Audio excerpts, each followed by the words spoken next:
La Revolución Francesa. La Revolución Francesa es un momento extraordinario en el que la gente empieza a creer que puede rehacer casi toda la sociedad. No solo pueden cambiar la política, las instituciones, sino que a través de la acción política pueden cambiar también la propia naturaleza humana. La Revolución Francesa realmente constituye una encrucijada para el mundo moderno, porque todo empieza a tomar una dirección diferente. Nacida en plena era de la Ilustración, la Revolución fue testigo de cómo la tierra feudal le daba la espalda a la tradición aristócrata y trazaba un nuevo camino para el futuro. Hará temblar los cimientos de Europa y su impacto afectará al mundo entero. La Revolución Francesa es el acontecimiento más importante de la historia occidental. Hay avances como la Revolución Industrial, el capitalismo, pero en lo que se refiere a acontecimientos no se me ocurre ninguno más importante. Fue la revolución que más alteró las cosas, si consideramos que se deshizo de la Iglesia Católica, de la cristiandad, de la nobleza, del rey, de todo aquello que es tan fundamental antes del nacimiento del mundo moderno. La Revolución Francesa dará de comer a los pobres, traerá la democracia a Francia y establecerá un nuevo orden en la sociedad.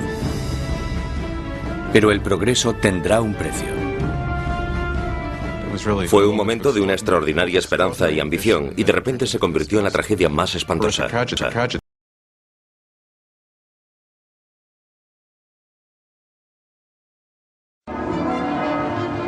A pesar de la grandeza de su coronación, Luis XVI es totalmente consciente de que no está en absoluto preparado para ejercer de rey. Cuando muere el abuelo de Luis XVI y queda claro quién heredará el trono, él les dice que no sabe qué tiene que hacer, que se siente como si el mundo se le hubiese caído encima. A pesar de haber tenido una educación enfocada a su futuro reinado, no se siente preparado. Con un reino en crisis, Luis XVI es el peor hombre para estar al mando. El rey de 20 años reza: protege, Señor, a aquellos que reinan demasiado jóvenes. Instalados en los aposentos reales de Versalles, Luis XVI y María Antonieta empiezan su nueva vida como jóvenes monarcas. Aunque solo a 19 kilómetros en París, está surgiendo una nueva era. Una era que entra en colisión directa con la monarquía en sí. Es la peligrosa nueva era de las ideas, la era de la Ilustración.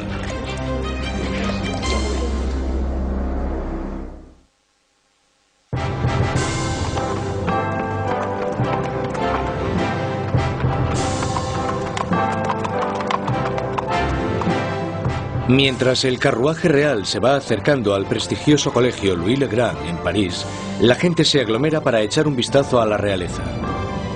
Es el momento de darle la bienvenida a París al nuevo rey, Luis XVI, y a su joven esposa.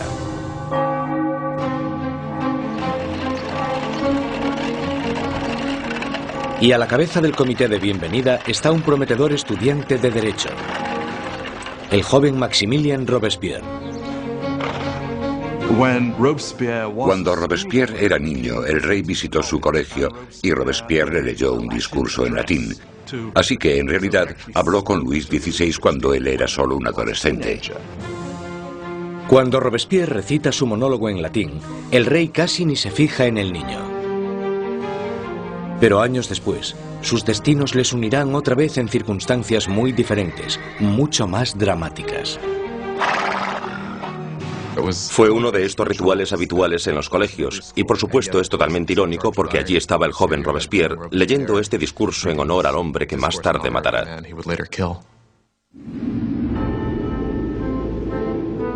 Por ahora, su acogida es cariñosa y sus halagos sinceros. La visita de los monarcas puede que ganase los corazones de la gente, pero sus mentes se están inclinando cada vez más hacia una dirección totalmente diferente. Desde la Edad Media, la sociedad europea se había dividido en tres clases distintas, establecidas en el nacimiento. Había una gran división entre la riqueza de la nobleza y el clero y la pobreza de los campesinos. Entonces, en pleno siglo XVIII, la razón y la ciencia empiezan a cuestionar esta tradición. Envuelto por una corriente de innovación y nueva literatura, París es ahora el centro filosófico del mundo. La ciudad es invadida por nuevas corrientes de conocimiento, se abren nuevas posibilidades. Es la era de la Ilustración. La Ilustración es un movimiento que lo que dice es que desconfíes de la autoridad, que desconfíes de todo lo que te hayan contado antes y que pienses por ti mismo, que lo compruebes tú mismo. En la Europa del antiguo régimen te decían lo que tenías que pensar. El clero y los gobernantes te daban la información. La idea de que una persona con algo de dinero pudiese acceder a través de la alfabetización al conocimiento humano de manera libre era revolucionaria. Surge una nueva élite por todo París. Los aristócratas se reúnen para hablar sobre los escritores de la Ilustración y la floreciente edad de la razón. Voltaire, Rousseau. Nuevas voces se alzan a favor de la libertad, del control del propio destino y, sobre todo, de la igualdad. La pasión por esta nueva literatura se desata sobre todo en las clases altas. Pero mientras las ideas de la Ilustración van adentrándose en otros estratos de la sociedad, la lucha por la igualdad empezará a amenazar el estilo de vida aristocrático. Es una amenaza porque acabarán cuestionándose por qué los aristócratas son los que tienen privilegios. Se preguntan por qué el mundo está dividido de esta manera. ¿No podemos cambiarlo para que sea un mundo mejor? ¿El progreso no es posible? Esto hará que vaya perdiendo fuerza la idea de que la monarquía, la aristocracia y la jerarquía son algo natural. Para ver aplicadas las ideas de la Ilustración, solo había que echar un vistazo al otro lado del Atlántico, donde los americanos luchaban por independizarse del antiguo enemigo de Francia, Inglaterra. El joven rey Luis quiere vengarse de las derrotas de su abuelo en la guerra y ve su oportunidad en la guerra de la independencia americana. Luis confía a la causa un total de 2.000 millones de libras, lo suficiente para alimentar y dar cobijo a 7 millones de ciudadanos franceses durante un año. La inversión marcará el inicio de un colapso económico en Francia.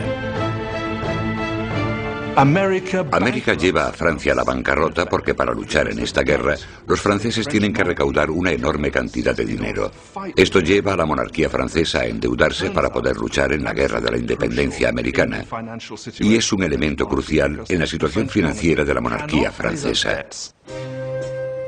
Mientras Luis XVI manda dinero y tropas al otro lado del Atlántico, María Antonieta se ocupa de generar sus propias deudas.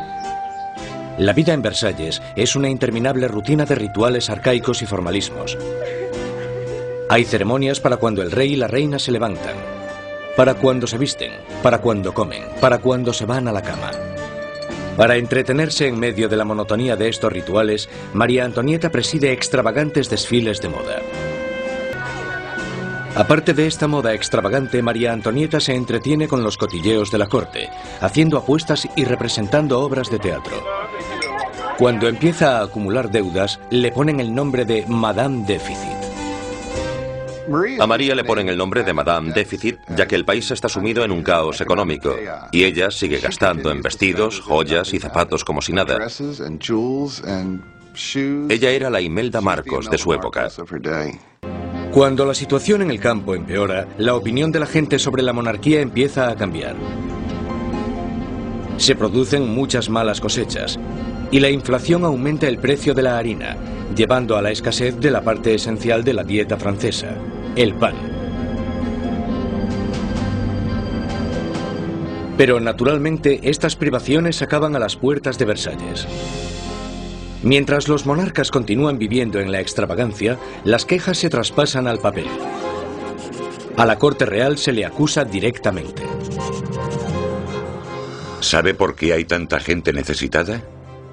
¿Es acaso que su lujoso estilo de vida devora en un día lo que 1 millar de hombres necesitaría para subsistir?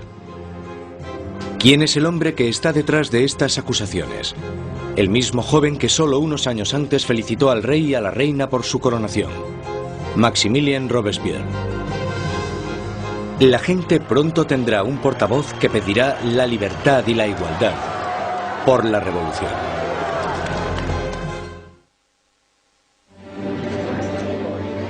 A finales del 1700, Versalles es un oasis de extravagancia, rodeado de una tierra desesperada. Y con un rey inseguro al mando, Francia está trazándose su camino al desastre. Después de 19 años de matrimonio, Luis tenía 4 hijos. Aún así, como rey sigue siendo impotente. En un intento por demostrar su liderazgo, Luis se mete a hacer reformas financieras. Pero su equivocada manera de manejar las finanzas carga a los pobres con muchos impuestos, mientras la nobleza no paga casi nada. Con la economía por los suelos y la gente cada vez más inquieta, parece que incluso Dios está enfadado, golpeando a Francia con el invierno más frío de los últimos 90 años. Si alguna vez hubo intervención divina para empeorar la situación, seguro que fue en el verano de 1788 y la primavera de 1789. En el verano de 1788 había una creciente crisis política desarrollándose en un momento de seria escasez de comida. En 1788, para los franceses, la harina era la esencia de la vida. El pan, su medida de subsistencia. La mayoría de la gente en Francia comía casi 1 kilo de pan al día. El pan era esencial y su subida de precio la notó todo el mundo. Si el precio se doblaba, tenías problemas. Bajo la mala financiación de Luis XVI, el precio de la harina se disparó. Las escasas provisiones se estaban agotando y el precio de una rebanada de pan pronto igualó al sueldo de un mes. El hambre se convirtió en rabia. Surgen disturbios por toda Francia. Se atacan casas. Se roban panaderías. Y los panaderos, acusados de guardar pan, son linchados allí mismo.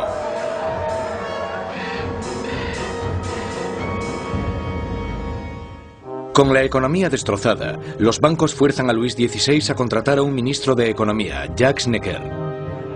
Necker, un pensador progresista, es popular entre la gente de una manera que Luis XVI solo puede envidiar.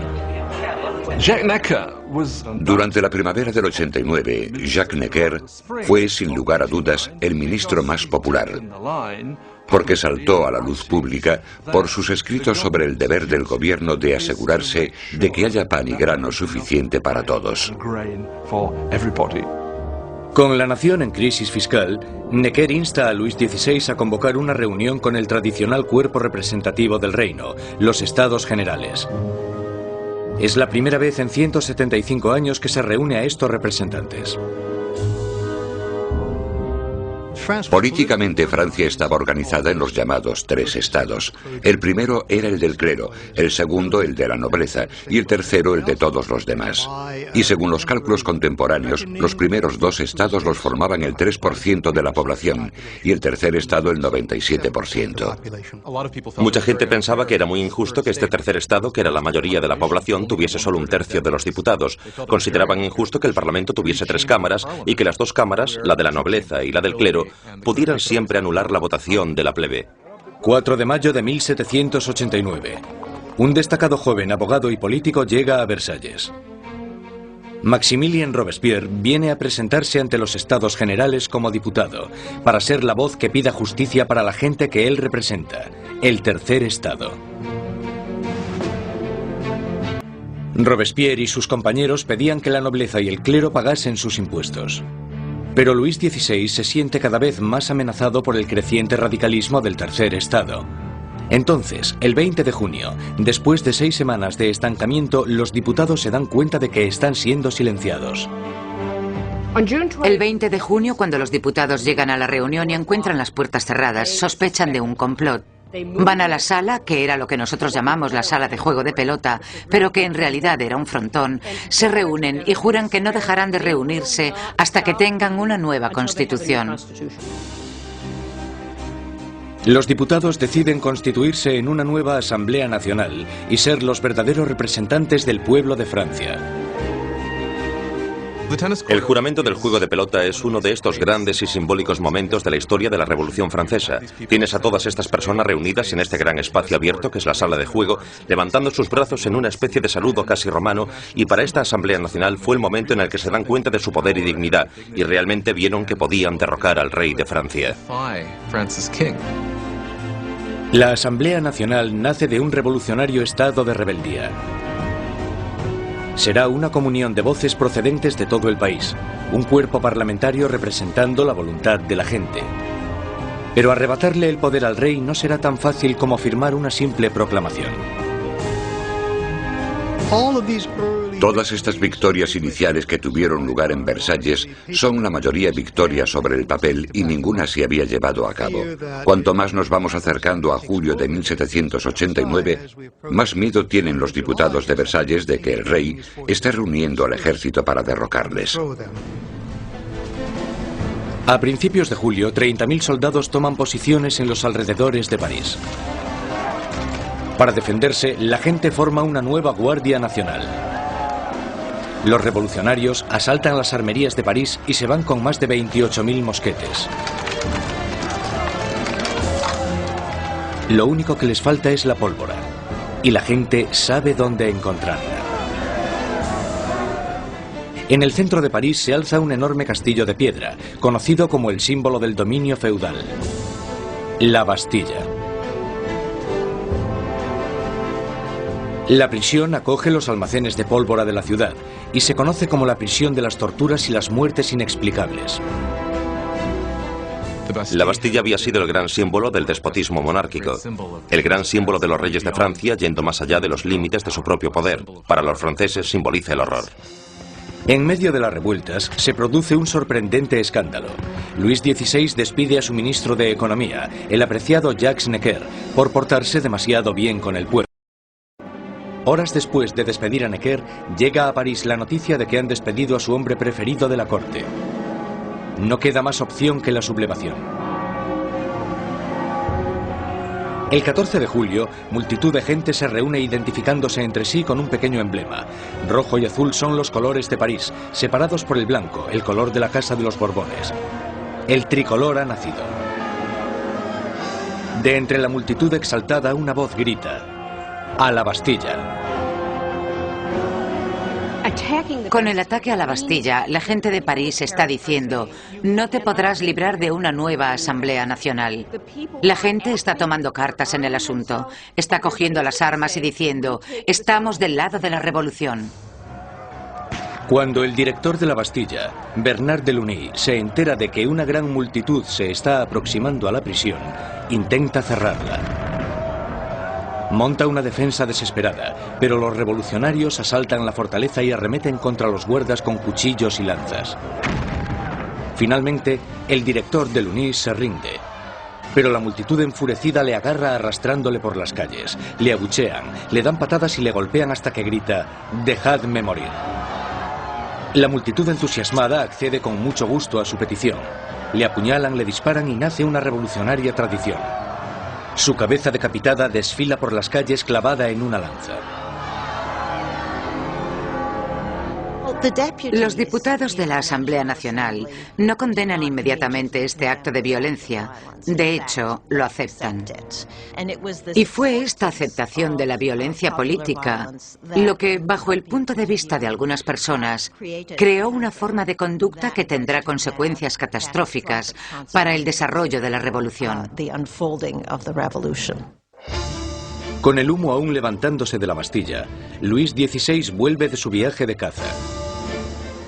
Debajo de la fecha del 14 de julio de 1879 escribe: «Nada», refiriéndose a su desafortunada caza.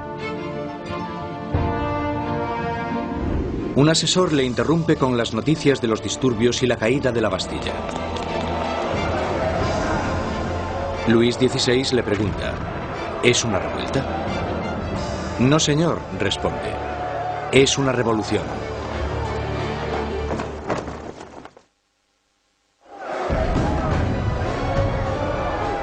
La victoria en la Bastilla desata el irrefrenable torrente de la revolución. La gente ha desafiado a su rey y ha ganado. No hay vuelta atrás. La energía en las calles da un nuevo ímpetu a la Asamblea Nacional. En pocos días se escribe una nueva constitución llamada la Declaración de los Derechos del Hombre y del Ciudadano.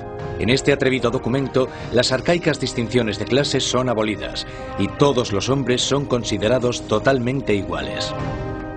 La Declaración de los Derechos del Hombre y del Ciudadano era una declaración promulgada por la Asamblea Nacional en la que se decía que la soberanía pertenecía al pueblo, a la nación. No se hace mención alguna al rey en todo este documento. Por tanto, con la presentación del mismo, la propia Asamblea estaba haciéndose con el poder. Con la nueva Asamblea Nacional como portavoz, los ciudadanos de Francia se dispusieron a cambiar toda la estructura de su sociedad. Exigían una monarquía constitucional, unos derechos iguales para todos los hombres y unas leyes razonables en las que basar la justicia. Para que se oyeran más las voces de la revolución, Robespierre exigió la libertad de prensa, que había sido censurada en el antiguo régimen.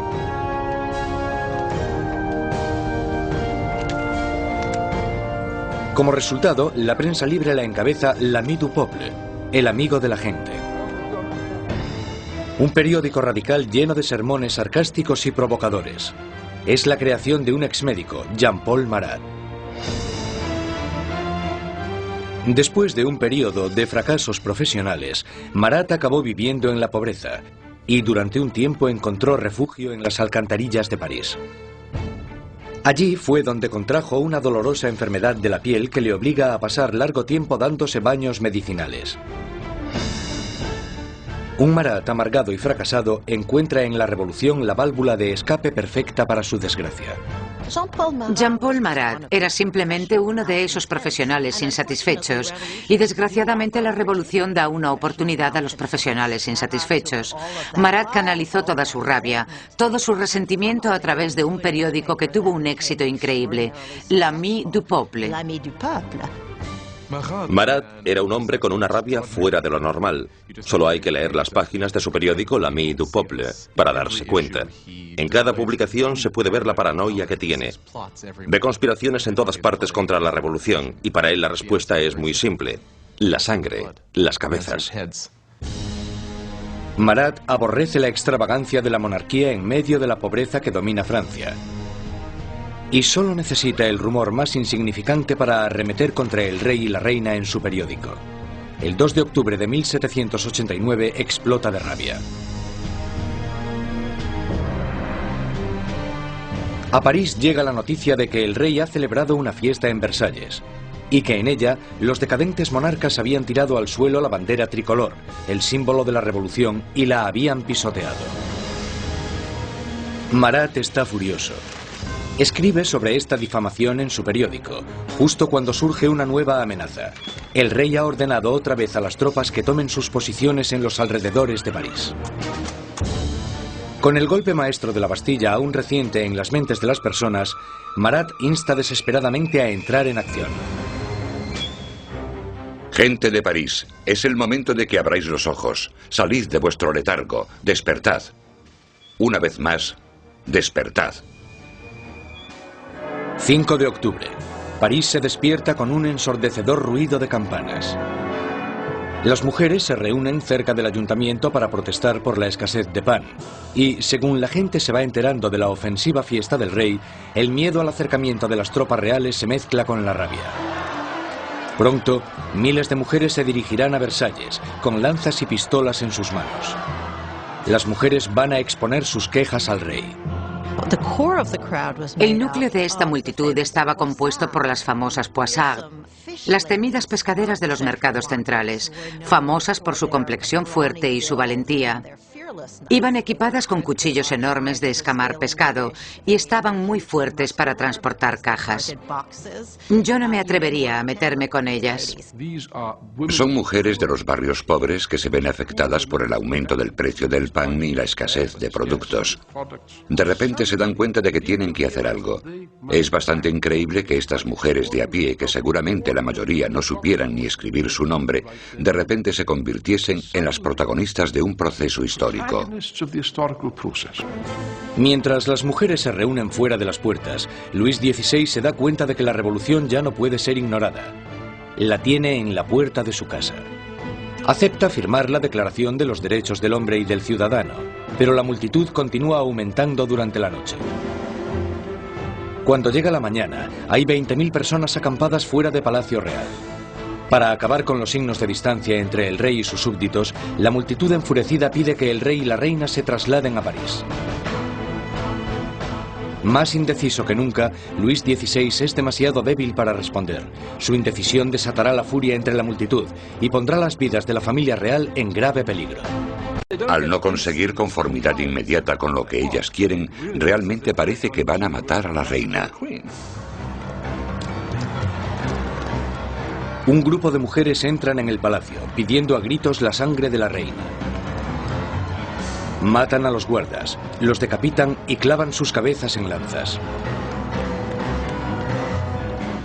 Estaban como locas gritando por todo el palacio. Dadme sus entrañas, dadme su cabeza, yo quiero una pierna, yo quiero un brazo. Creo que estaban tan frenéticas que si la hubiesen encontrado probablemente la habrían descuartizado.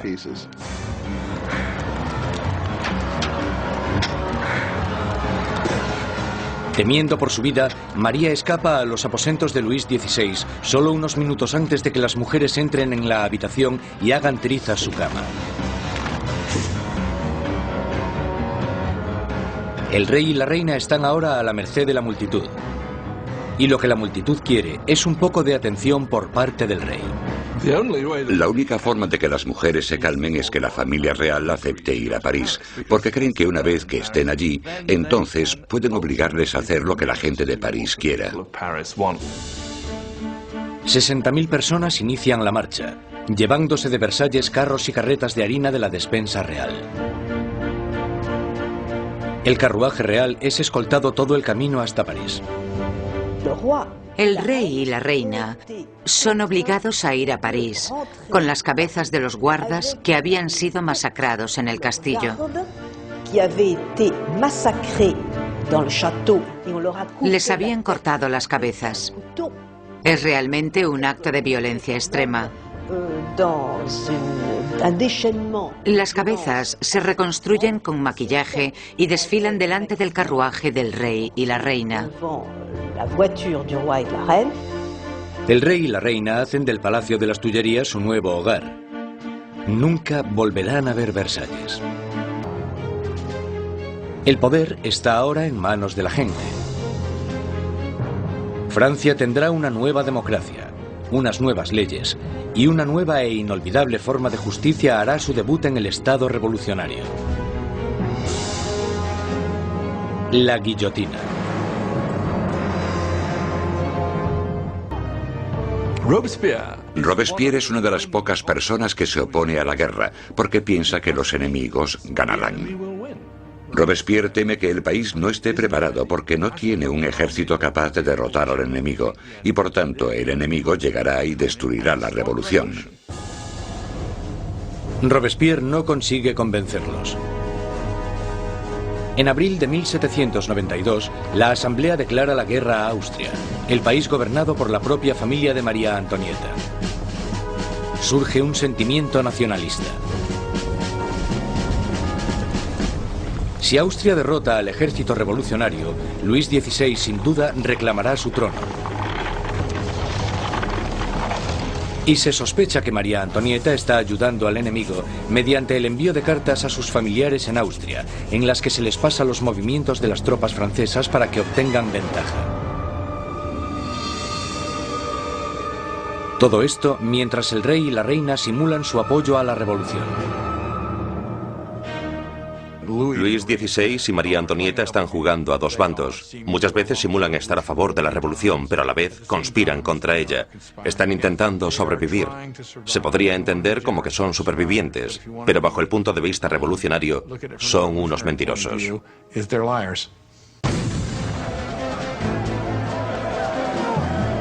Con el ejército francés sufriendo grandes pérdidas en la frontera, llega la noticia de que en París el aliado de Austria, Prusia, se ha unido a la invasión. Las tropas están bajo el mando del duque de Brunswick, un general prusiano. La tensión invade las calles de París. Y entonces los periódicos publican una carta del duque de Brunswick, un manifiesto en el que se amenaza con destruir París si se le hace daño a sus majestades el rey y la reina. Una amenaza equivocada que fracasa totalmente. 10 de agosto de 1792.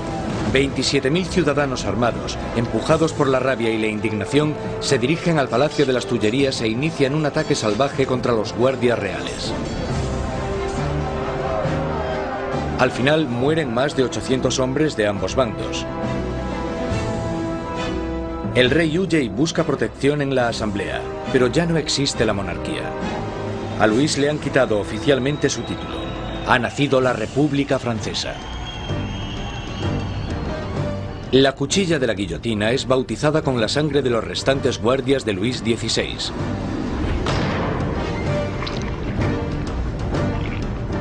Y Robespierre, en su día un incondicional opositor de la pena de muerte, ha cambiado de opinión.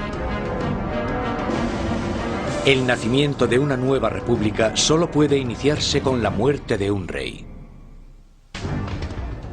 Mientras en la frontera se sigue luchando contra los enemigos, el gobierno revolucionario toma medidas enérgicas contra los enemigos de la ciudad, los traidores monárquicos que podrían poner a París en manos de los invasores.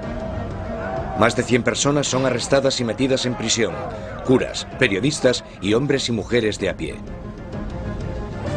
Robespierre se centra en la crisis interna, pero su amigo, el ministro de Justicia, Georges Danton, incita a todos los hombres, jóvenes y adultos a que se unan al campo de batalla. Es sociable y llamativo, todo lo que Robespierre no es. Pronto, el nombre de Danton se empieza a oír por todo París. Danton es un personaje lleno de vida, grandilocuente. Un bebedor empedernido, libertino, que a pesar de pertenecer a la clase alta, al contrario que Robespierre, es capaz de identificarse totalmente con los trabajadores, de una manera que Robespierre simplemente no puede. Al irse tantos hombres al frente a luchar, París se queda indefenso, con las cárceles llenas de prisioneros políticos. Un miedo inquietante inunda la ciudad. La creciente multitud de prisioneros quizás sea difícil de contener. Marat lanza a los ciudadanos revolucionarios una propuesta sangrienta: bajar a las prisiones y matar a todos los que estén dentro. Los ejércitos extranjeros estaban acercándose a París. Si llegan a entrar en contacto en París con los enemigos de la revolución en las prisiones, entonces esto hubiera dado lugar a algo terrible desde el punto de vista de la gente. En la primera semana de septiembre llegan malas noticias del frente. Prusia ha tomado Verdun, una ciudad en el camino de París. Ahora el enemigo está solo a unos kilómetros de distancia. El miedo que asolaba París explota. Los Sansculottes entran en las prisiones e inician un violento ataque contra los presos de la ciudad. No dejarán vivo a ningún traidor. Los Sansculottes entraron en las prisiones, sobre todo aquellas donde estaban encerrados los curas refractarios, donde estaban los nobles y donde estaban los presos políticos, y empezaron a llevar a cabo sus propios juicios improvisados, que eran muy cortos, y la mayoría de las veces acababan en muerte.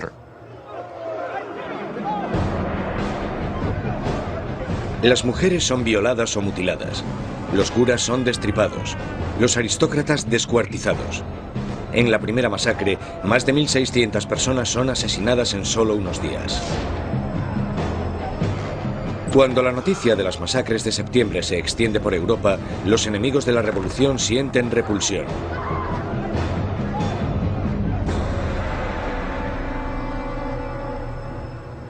Al otro lado del Canal de la Mancha, el London Times publica su repugna.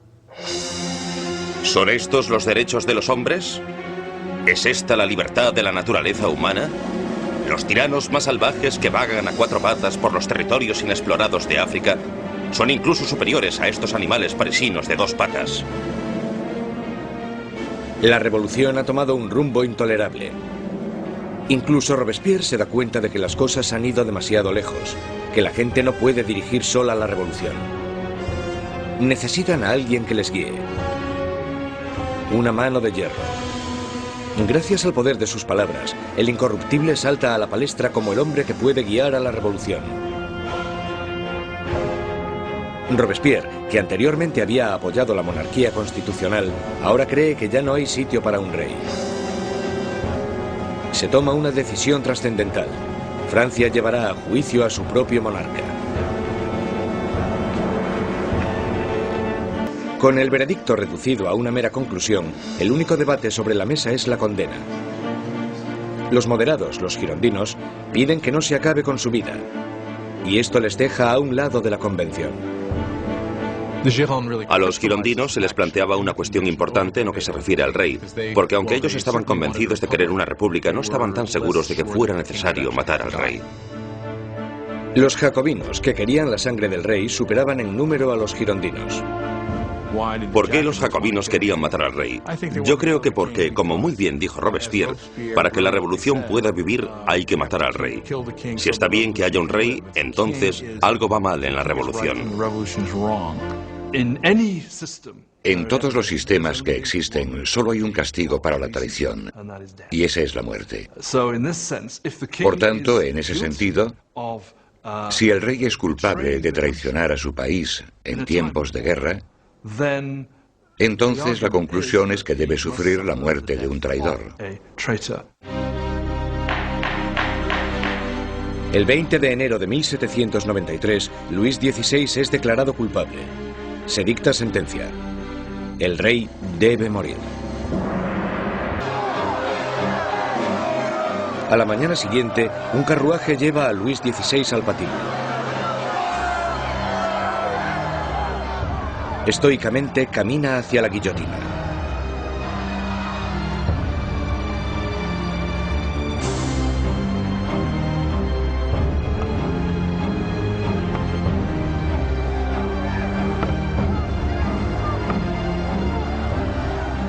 Intenta dar un discurso.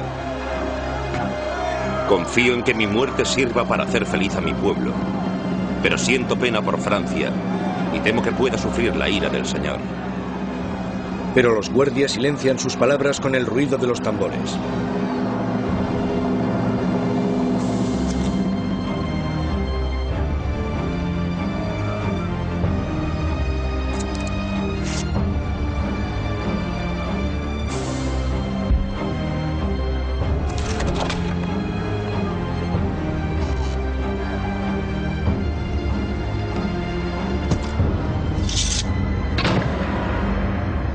A las 10:22 de la mañana se acaba con la vida del hombre que fue rey de Francia. Desde la prisión del templo, María Antonieta oye los disparos de los cañones, anunciando la muerte de su marido. Se desploma del disgusto.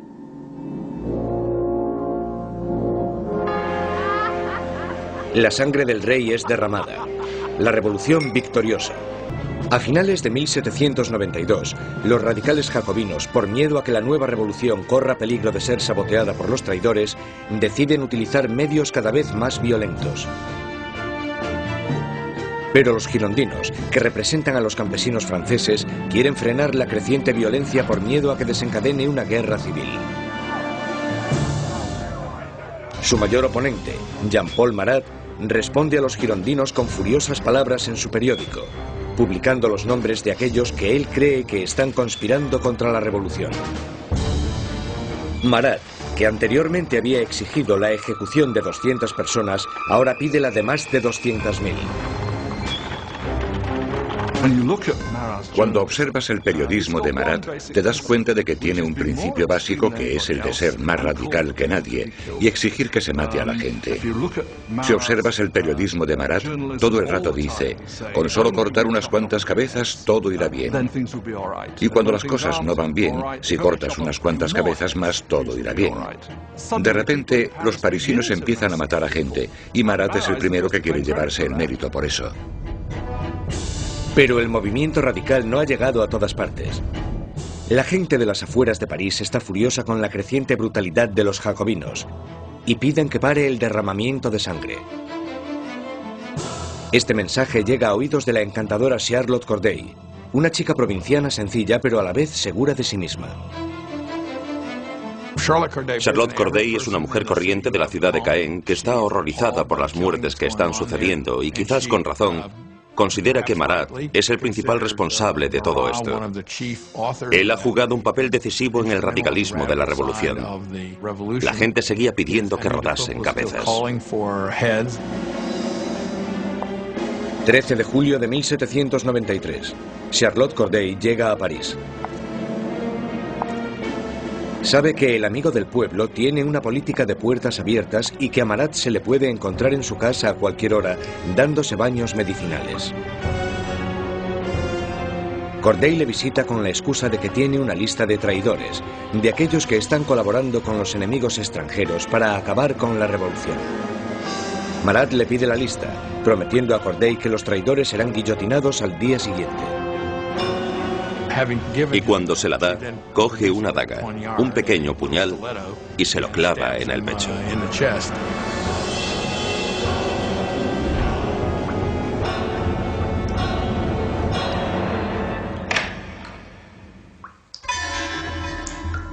El llamado amigo del pueblo muere en el acto. La furiosa voz de su periódico es silenciada.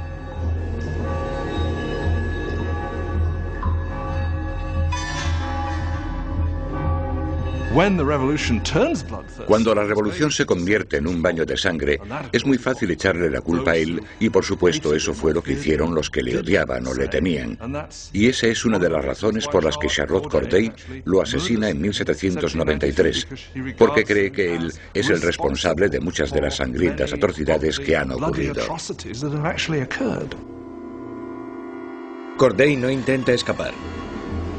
En el juicio, declara que no está arrepentida.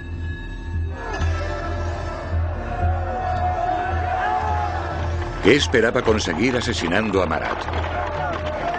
La paz.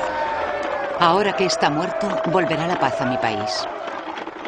Charlotte Corday es rápidamente ejecutada, y su sueño de paz muere con ella.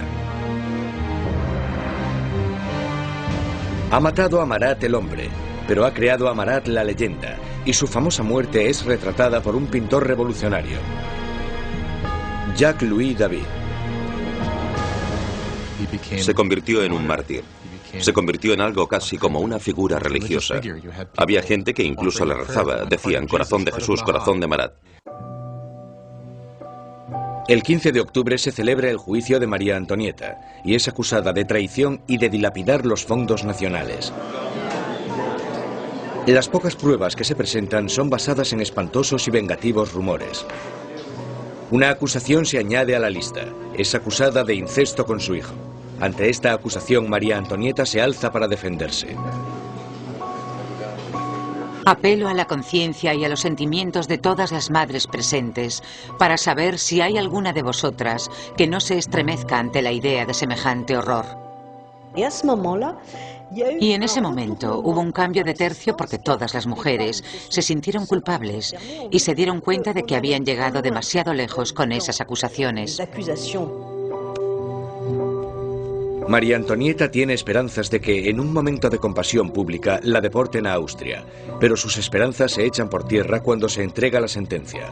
Correrá el mismo destino que su marido. María Antonieta estaba en cierto sentido condenada desde el principio. Era el símbolo de la alianza austríaca que había demostrado ser desastrosa para Francia. Le atan las manos con firmeza. Mientras es escoltada para salir de la prisión, tiene la esperanza de que llegue un carruaje. En vez de eso, es una carreta, la carreta donde van los criminales comunes. Ella esperaba que cuando la llevasen al patíbulo recibiría el mismo tratamiento que recibió el rey, lo que suponía subir en un carruaje cerrado para que la multitud no pudiese llegar hasta ella. Pero la pusieron en una carreta abierta y la gente le gritaba todo tipo de cosas horribles, terribles amenazas. Apenas la sombra de la soberana que fue, María Antonieta mantiene su dignidad de reina mientras desfila por las calles de París.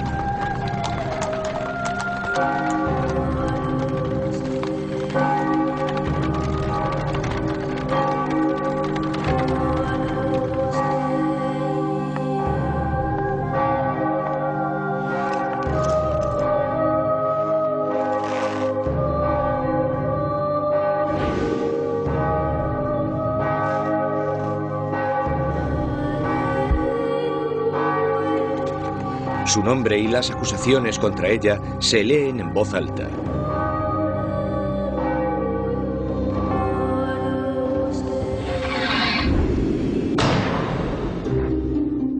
La última reina de Francia ha muerto.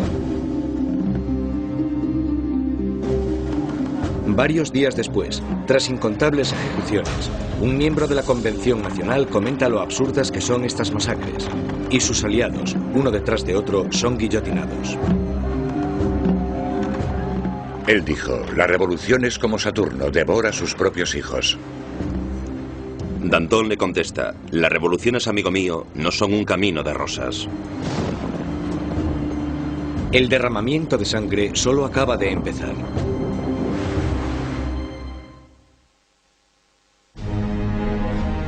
Septiembre de 1793. 4 años de revolución y Francia está siendo totalmente destrozada. En las provincias se producen violentas insurrecciones. Y en la guerra contra Europa están perdiendo a muchos hombres. Tras sufrir una terrible derrota, los británicos toman la ciudad costera de Toulon. Europa está minando cada vez más las fronteras francesas. Francia es el país más grande y más poblado de Europa Occidental y tiene un gran poder militar. Y claro, cuando empezó la revolución, un montón de sus tradicionales enemigos y también un montón de sus tradicionales aliados pensaron, sí, esta es nuestra oportunidad, no para hacerse con algún territorio de Francia, sino para enriquecerse a su costa y debilitarla, para siempre. Francia está aislada de toda Europa.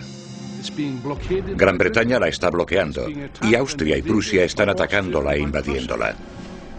La gente de París tiene miedo de que la victoria de la contrarrevolución dé lugar a un baño de sangre.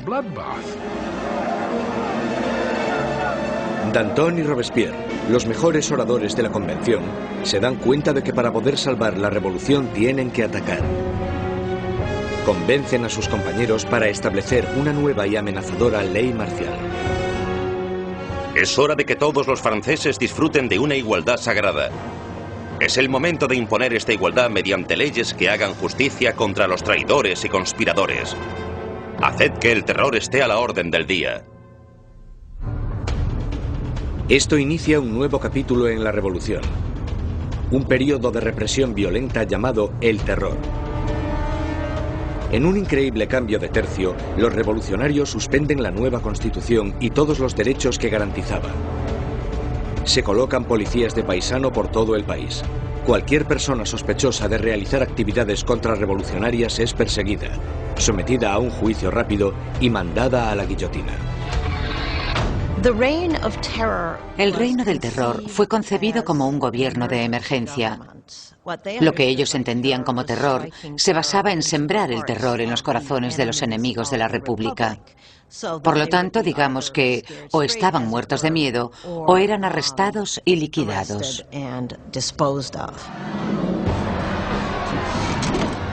La más mínima sospecha podía mandar a cualquiera al patíbulo. Políticos que hablasen bien de la difunta monarquía, cualquiera que utilizase el antiguo monsieur o madame en vez del nuevo vocablo, ciudadanos. El miedo llena el aire. Los vecinos denuncian a sus vecinos.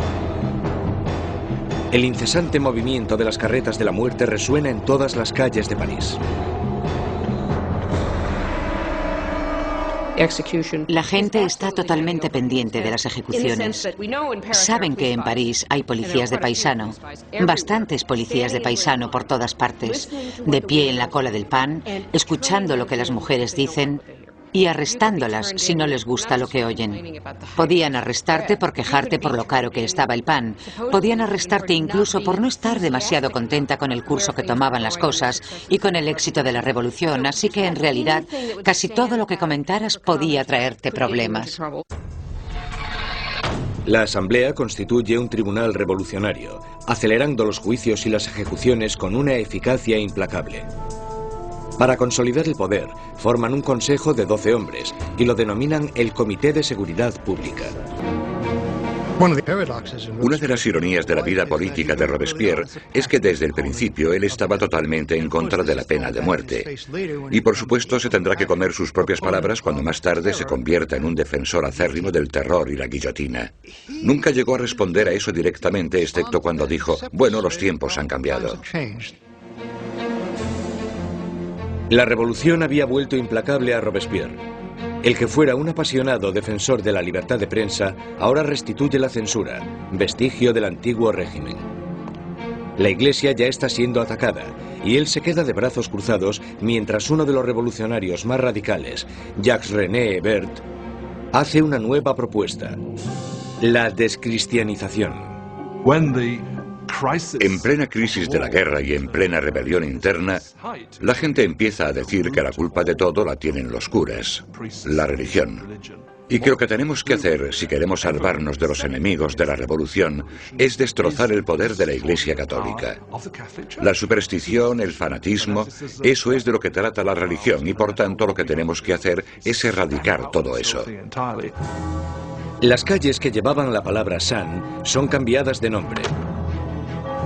Los iconos religiosos son destrozados y reemplazados por tributos al nuevo santo, Marat. La iglesia parecía simplemente ser el enemigo de los revolucionarios radicales.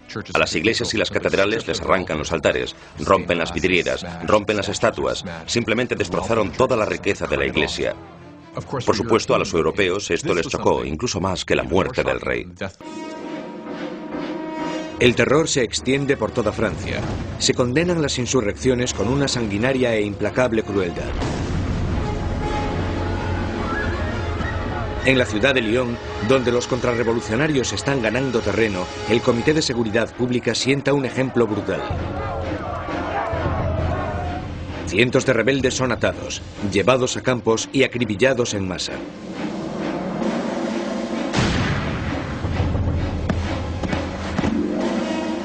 Una región llamada la Vendée, al oeste de Francia, también se ha convertido en bastión de la contrarrevolución. Barcas llenas de rebeldes y curas atados entre sí son hundidas sin piedad.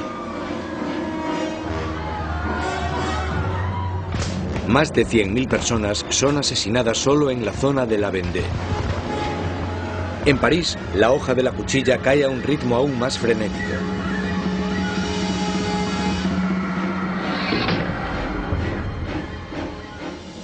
Pero los ejércitos franceses están finalmente obteniendo victorias en la frontera. Bajo el mando de un magnífico joven comandante llamado Napoleón Bonaparte, el ejército francés obliga a la Marina británica a realizar una humillante retirada en Toulon. La revolución está en su punto álgido. Robespierre está en su momento de más poder. Ha acabado con los enemigos de la revolución y ha asegurado su éxito sembrando el terror. Durante un tiempo el terror fue un mecanismo muy efectivo para conseguir la unión del país, la unión del gobierno y para luchar en lo que fue después de todo una guerra en varios frentes, en el frente este, en el frente norte, contra enemigos externos. Una guerra civil en la zona de la Vendée, que fue la más sangrienta de todas, y también una guerra civil contra los girondinos y otros revolucionarios en contra del gobierno. El terror había alcanzado sus objetivos, pero no se para ahí. Y no parará hasta que destruya al hombre que lo sembró. Maximilien Robespierre.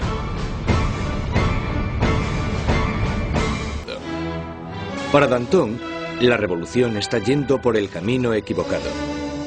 Él y sus seguidores, los dantonistas, creen que es el momento de acabar con el terror, porque este ya ha hecho su función. En la primavera de 1794 las cosas empiezan a mejorar. Ya no hay tantos problemas con la comida, la campaña de guerra está yendo mejor y Danton está diciendo básicamente que necesitan establecer una nueva base de gobierno, moverse hacia la normalización. Robespierre piensa que es demasiado pronto. Danton empieza organizando un grupo para debatir cómo acabar con el terror. Robespierre lo interpreta como una amenaza directa al gobierno. No lo ve como una simple diferencia de opinión sobre la dirección que debe tomar la política, lo ve como una traición. Y en la República de la Virtud de Robespierre, solo hay una respuesta a la traición. Los dantonistas son perseguidos y enseguida sentenciados a muerte. Robespierre ha mandado a cientos al patíbulo, pero estas ejecuciones le ponen nervioso. No acudirá a la decapitación de sus antiguos amigos y aliados. Mientras sube las escaleras de la guillotina, Danton grita: De lo único que me arrepiento es de irme antes que esa rata de Robespierre.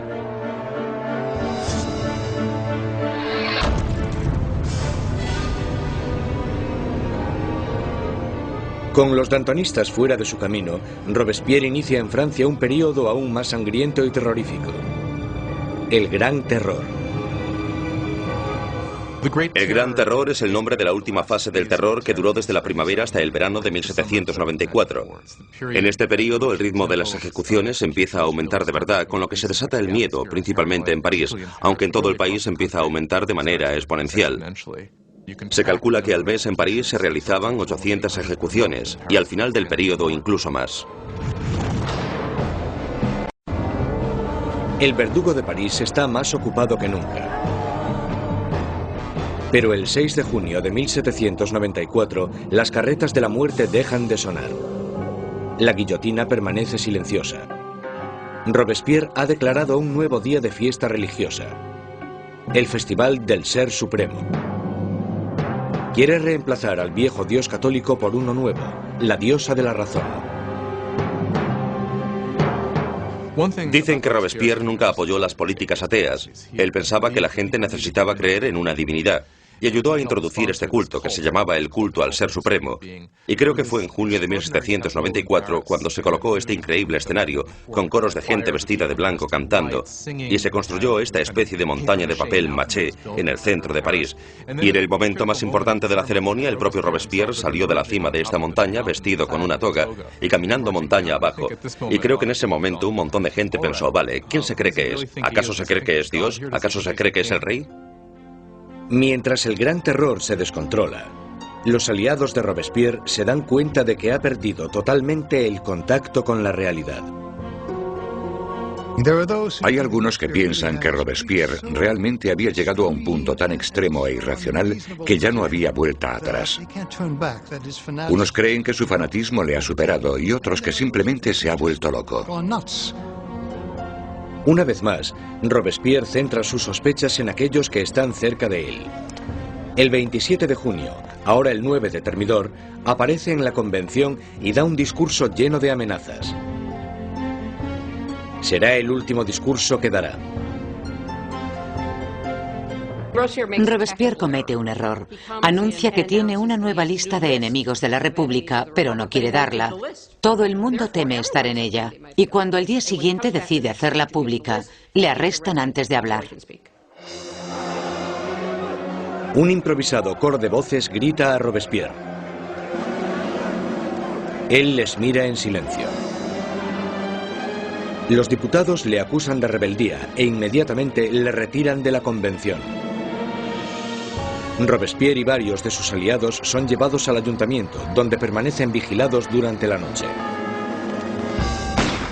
Por la mañana temprano se oyen disparos y los guardias corren al segundo piso. Abren las puertas y se encuentran con una escena espeluznante. Uno de los aliados de Robespierre se ha tirado por una ventana.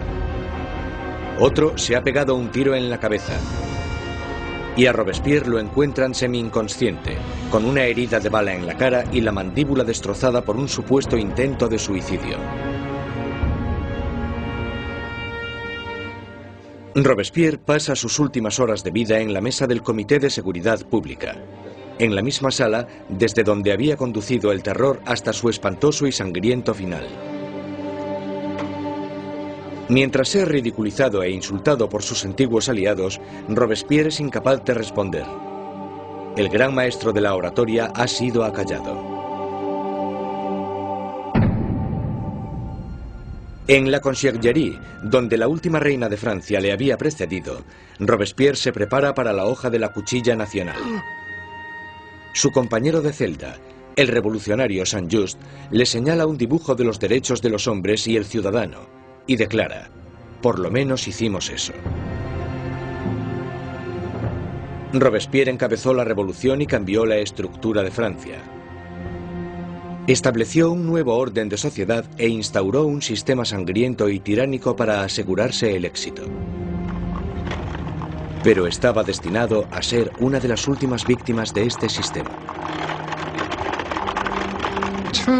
Resulta que la gente quiere realmente acabar con el terror, pero nadie sabe cómo hacerlo. Lo único que puede acabar con el terror, y parece que en eso todos están de acuerdo, es la caída de Robespierre.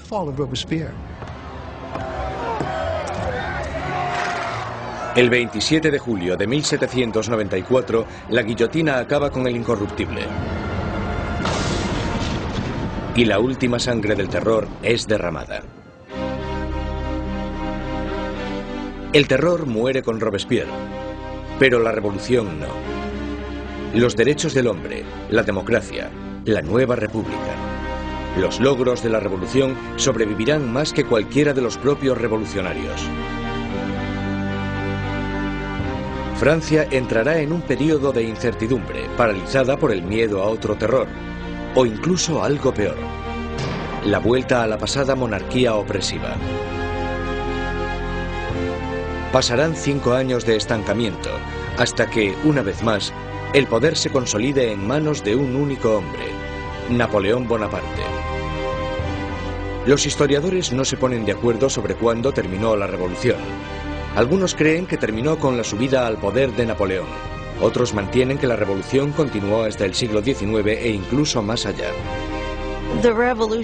La Revolución Francesa es un momento en el que la gente toma por primera vez las riendas de su propio destino.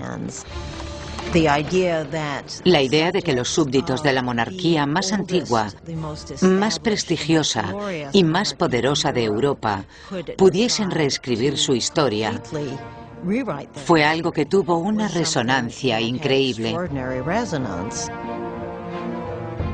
La revolución destruyó la antigua Europa feudal y cambió para siempre el curso de la civilización occidental. Con la Revolución Francesa surgen muchas preguntas. ¿Cuánta violencia está justificada para conseguir una sociedad mejor?